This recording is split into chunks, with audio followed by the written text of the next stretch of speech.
Prelims 2024 16ാമത്തെ question ആണ് നമ്മൾ discuss ചെയ്യാൻ വേണ്ടി പോകുന്നതായിട്ടുള്ളത്. 16ാമത്തെ ചോദ്യം, one of the following region has the world's largest tropical peatland which holds about 3 years worth of global carbon emission from fossil fuels and the possible destruction of which can exert detrimental effect on the global climate. Which of the following denotes the region എന്നുള്ളതാണ് ചോദ്യം. അപ്പോൾ ഇവിടെ actually ഈ ഒരു പീറ്റ്ലാൻഡ്, പ്രത്യേകിച്ചും tropical പീറ്റ്ലാൻഡ് ഉള്ള ലൊക്കേഷനെ കുറിച്ച്, ലോകത്തിൽ ഏറ്റവും കൂടുതൽ ട്രോപ്പിക്കൽ പീറ്റ്ലാൻഡ് ഉള്ള ലൊക്കേഷൻ ഏതാണ് എന്നുള്ളതാണ് ഇവിടുത്തെ ചോദ്യം. അപ്പോൾ ഈ ഒരു ചോദ്യത്തിൽ വളരെ ഫാക്ച്വൽ ആയിട്ടുള്ള ഒരു ചോദ്യമാണ്. നിങ്ങൾക്ക് ഈ ഒരു ചോദ്യത്തിന്റെ ഉത്തരം അറിയാമെങ്കിൽ, ലോകത്തിലെ ഏറ്റവും വലിയ സമുദ്രം ഏതാണ്, ലോകത്തിലെ ഏറ്റവും വലിയ സ്വർണ്ണഖനി ഏതാണ് എന്നൊക്കെ ചോദിക്കുന്ന പോലെ, ലോകത്തിലെ ഏറ്റവും കൂടുതൽ ട്രോപ്പിക്കൽ പീറ്റ്ലാൻഡ് ഉള്ള സ്ഥലം ഏതാണ് എന്നുള്ള വളരെ ഫാക്ച്വൽ ആയിട്ടുള്ള ഒരു ചോദ്യമാണ്. ഈ ഒരു ചോദ്യത്തിന്റെ ഉത്തരം അറിയെങ്കിൽ ഉത്തരത്തിലേക്ക് എത്താൻ വേണ്ടി പറ്റുന്നുള്ളത്. ആമസോൺ ബേസിൻ ഉണ്ട്, കോങ്കോ ബേസിൻ ഉണ്ട്, കിക്കോരി ബേസിൻ ഉണ്ട്, Rio de la Plata basin ഉണ്ട്. വളരെ ഫാക്ച്വൽ ആയിട്ടുള്ള ചോദ്യമാണ്. ഏതെങ്കിലും ഒന്ന് ഉത്തരമാണ്, നമുക്കറിയാം യു പി എസ് സിയിൽ one of the answers will be correct. പക്ഷെ ഏതാണ് ഉത്തരം എന്ന് കണ്ടുപിടിക്കാൻ വേണ്ടിയിട്ട് നോളജ് ബേസിൽ ആദ്യം ചെക്ക് ചെയ്യുക. നോളജ് ബേസിൽ ചെക്ക് ചെയ്തിട്ട് ഒന്നും നടക്കുന്നില്ലെങ്കിൽ ലോജിക്കലായിട്ട് ഈ ട്രോപ്പിക്കൽ ഏരിയയിലുള്ള പീറ്റ്ലാൻഡ് ആണ്, സോ ട്രോപ്പിക്കൽ ഏരിയയിൽ വരുന്ന പ്രദേശങ്ങൾ ഏതെങ്കിലും ഉണ്ടോ എന്ന് ചെക്ക് ചെയ്യുക എന്നുള്ളതാണ് അടുത്തൊരു വഴി. അപ്പൊ ഇതിൽ നോക്കിക്കഴിഞ്ഞാൽ കിക്കോരി ബേസിൻ എവിടെയാണെന്ന് ഒരു ഐഡിയ ഇല്ല, Rio de la Plata basin എവിടെയാണെന്ന് ഒരു ഐഡിയ ഇല്ല. ഓക്കെ, റിയോ ഡി എന്ന് പറയുമ്പോൾ ചിലപ്പോൾ റിയോ ഡി ജനീറോ ബ്രസീൽ എന്നൊക്കെ കണക്ട് ചെയ്യാൻ വേണ്ടി പറ്റും, പക്ഷെ വ്യക്തമായിട്ടുള്ള ഐഡിയ ഇല്ല. കോങ്കോ ബേസിൻ, ആമസോൺ ബേസിൻ കേട്ടിട്ടുണ്ടാവും. അതുകൊണ്ട് തന്നെ അത്തരത്തിൽ ആ ഒരു ജിയോഗ്രഫിക്കൽ കണക്ഷൻ വെക്കാനുള്ള അല്ലെങ്കിൽ ലിങ്ക് ചെയ്യാനുള്ള ഒരു ഓപ്ഷനും വളരെ ലിമിറ്റഡ് ആണ്. മറ്റെന്തെങ്കിലും തരത്തിലുള്ള ലോജിക്കൽ അനാലിസിസ് നിങ്ങൾക്ക് പറ്റുമെങ്കിൽ ട്രൈ ഔട്ട് ചെയ്യാവുന്നതാണ്. ഇൻ കേസ് ഒന്നും വർക്ക്ഔട്ട് ആവുന്നില്ല എങ്കിൽ ഈ ചോദ്യം അറ്റൻഡ് ചെയ്യാതിരിക്കുക എന്നുള്ളതാണ് ശ്രദ്ധിക്കേണ്ട കാര്യം.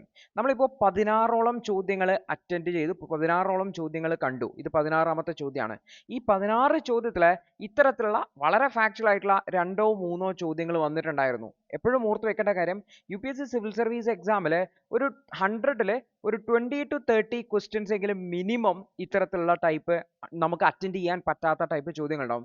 ഈ അറ്റൻഡ് ചെയ്യാൻ പറ്റാത്ത വളരെ ഫാക്ച്വൽ ആയിട്ടുള്ള ചോദ്യങ്ങൾ എന്തിനാണ് U P S C question പേപ്പറിൽ ഇടുന്നു എന്ന് പറഞ്ഞു കഴിഞ്ഞാൽ, ഒരുപാട് നോൺ സീരിയസ് ആയിട്ടുള്ള ആസ്പിരൻസിനെ അല്ലെങ്കിൽ അത്ര സീരിയസ് അല്ലാത്ത ആൾക്കാരെ ഐഡന്റിഫൈ ചെയ്യാനും അവരെ എലിമിനേറ്റ് ചെയ്യാനും വളരെ എളുപ്പമാണ് ഇത്തരത്തിലുള്ള ചോദ്യങ്ങൾ വന്നു കഴിഞ്ഞാൽ. കാരണം സീരിയസ് അല്ലാത്ത ആസ്പിരൻസ് അല്ലെങ്കിൽ അത്ര വറീഡ് അല്ലാത്ത ആസ്പിരൻസ് അവരെന്ത് ചെയ്യും, ഈ ചോദ്യങ്ങളൊക്കെ അറ്റൻഡ് ചെയ്യും. ഓക്കെ, തെറ്റായിട്ട് അറ്റൻഡ് ചെയ്യും. ഇങ്ങനെയുള്ള 20-30 ചോദ്യങ്ങളൊക്കെ അറ്റൻഡ് ചെയ്യുമ്പോൾ ഈ ഒരു 30 എണ്ണമൊക്കെ അറ്റൻഡ് ചെയ്ത് കഴിഞ്ഞാൽ അതിലൊരു 10-24 എണ്ണം തെറ്റിപ്പോയി, ഒരു 6 എണ്ണം ശരിയായിട്ടുണ്ടാവും. അപ്പൊ ഇത് നെറ്റ് ഇഫക്റ്റിൽ നെഗറ്റീവ് മാർക്കിംഗ് ആണ് ഉണ്ടാവുക. സോ അത്തരത്തിലുള്ള ആസ്പിരൻസിനെ പുറത്തേക്ക് കളയുന്ന സാഹചര്യത്തിലേക്ക് വരുമെന്ന് ഓർത്ത് വെക്കാം. അപ്പൊ ഇത്തരത്തിലുള്ള ചോദ്യങ്ങളെ ആദ്യം നോക്കുക, നോളജ് വെച്ച് അറ്റൻഡ് ചെയ്യാൻ പറ്റുന്നുണ്ടോ നോക്കുക.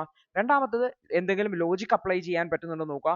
ഒന്നും വർക്ക്ഔട്ട് ആവുന്നില്ലെങ്കിൽ ജസ്റ്റ് ലീവ് ദ ക്വസ്റ്റ്യനെ ഉപേക്ഷിച്ച് പോവുക എന്നുള്ളതാണ്. എല്ലാ ചോദ്യങ്ങളും അറ്റൻഡ് ചെയ്യണം എന്നുള്ളത് യാതൊരു നിർബന്ധവും ഇല്ല. ഓക്കെ, അപ്പോൾ നമ്മൾ അറ്റൻഡ് ചെയ്യേണ്ടത് ഒരു 65 to 70 ക്വസ്റ്റ്യൻസ് ആണ്, അത്യാവശ്യം നല്ല ആക്യുറസിയോട് കൂടി. എങ്കിൽ സിവിൽ സർവീസിന്റെ പ്രിലിംസ് എക്സാം ക്ലിയർ ചെയ്യാൻ വേണ്ടി പറ്റും. അല്ലാതെ അതിൽ കൂടുതൽ ചോദ്യം ആക്യുറസി കുറഞ്ഞ് അറ്റൻഡ് ചെയ്യുന്നതുകൊണ്ട് നമുക്ക് നെഗറ്റീവ് ഇമ്പാക്റ്റ് ആണ് ഉണ്ടാവുക എന്നും മനസ്സിലാക്കേണ്ടതാണ്. ഈ ഒരു ചോദ്യം എവിടെ നിന്ന് വന്നു എന്ന് വെച്ച് കഴിഞ്ഞാൽ, ഈ ഒരു വാർത്ത മുന്നേ ഉണ്ടായിരുന്നു, world's largest tropical peatland biggest than England എന്ന് പറഞ്ഞ് കണ്ടുപിടിച്ചു വന്ന. പക്ഷെ ഓർത്ത് വെക്കുക, ഇത് 2022 ആഗസ്റ്റിൽ വന്നതാണ്.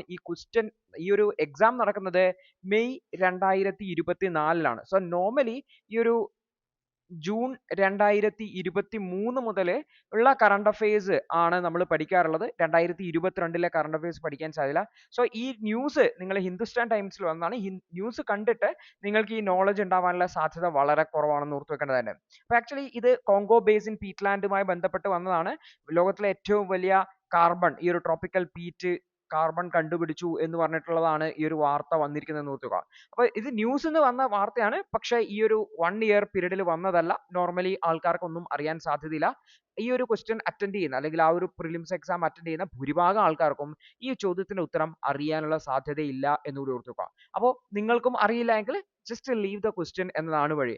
പക്ഷെ ഇവിടെ ഓർത്ത് വെക്കേണ്ട കാര്യം, കറണ്ട് അഫയേഴ്സ് ഡയറക്റ്റ് ആയിട്ട് ക്വസ്റ്റ്യൻസ് വരുന്നുണ്ട് എന്നുള്ള കാര്യം നിങ്ങൾ മനസ്സിലാക്കേണ്ടതായിട്ട്. So current affairs U P S സിക്ക് എത്രമാത്രം റിലവൻ്റ് ആണ് എന്നുള്ളത് ആ കാര്യമാണ് നിങ്ങൾ മനസ്സിലാക്കേണ്ടത് എന്നുകൂടി ഓർത്ത് വെക്കുക. അപ്പോൾ കറണ്ട് അഫയേഴ്സ് നിങ്ങൾ ഡെയിലി ന്യൂസ് പേപ്പർ വായിക്കാൻ വേണ്ടി ശ്രമിക്കുക, കൃത്യമായിട്ട് മനസ്സിലാക്കാൻ വേണ്ടി ശ്രമിക്കുക. ഇൻ കേസ് അത് മലയാളത്തിൽ ക്ലാസ്സുകളോട് കൂടി പഠിക്കണമെന്നുണ്ടെങ്കിൽ ലേണേഴ്സിന്റെ കറണ്ട് അഫയേഴ്സ് അനാലിസിസ് നിങ്ങൾക്ക് യൂട്യൂബിലും ലേണേഴ്സ് ആപ്പിലും അവൈലബിൾ ആണെന്ന് കൂടി ഓർത്ത് വെക്കുക. അപ്പോൾ യൂട്യൂബിൽ മെമ്പർ കമ്മ്യൂണിറ്റിക്കാണ് ഇത് അവൈലബിൾ ആയിട്ടുള്ളത്. അപ്പോൾ നിങ്ങൾക്ക് യൂട്യൂബ് മെമ്പർ കമ്മ്യൂണിറ്റിയുടെ ഭാഗമായിട്ട് ദിവസവും അരമണിക്കൂർ മുതൽ 40 മിനിറ്റ് വരെ 45 മിനിറ്റ് വരെയാണ് ഡ്യൂറേഷൻ വരിക. നിങ്ങൾക്ക് കറണ്ട് അഫയേഴ്സ് കൃത്യമായിട്ട് മനസ്സിലാക്കി പഠിക്കാവുന്നതാണ്. UPSCക്ക് റിലവൻ്റ് ആയിട്ടുള്ള കണ്ടന്റുകൾ നിങ്ങൾക്ക് ലഭിക്കുന്നു എന്നതാണ്. അപ്പോൾ കറണ്ട് അഫയേഴ്സ് കൃത്യമായിട്ട് മിസ് ചെയ്യാതെ പഠിക്കാൻ വേണ്ടി ശ്രമിക്കുക. അത് വളരെ വളരെ ക്രിട്ടിക്കൽ ആണെന്ന് കൂടി ഓർത്ത് വെക്കുക. ഇനി ലേണേഴ്സിന്റെ മറ്റ് കോഴ്സുകളെ കുറിച്ചും പ്രോഗ്രാമുകളെ കുറിച്ചും ഒക്കെ അറിയാൻ താല്പര്യമുണ്ടെങ്കിൽ ലേണേഴ്സിന്റെ ഈ ഒരു നമ്പറുകൾ കോൺടാക്ട് ചെയ്യുക.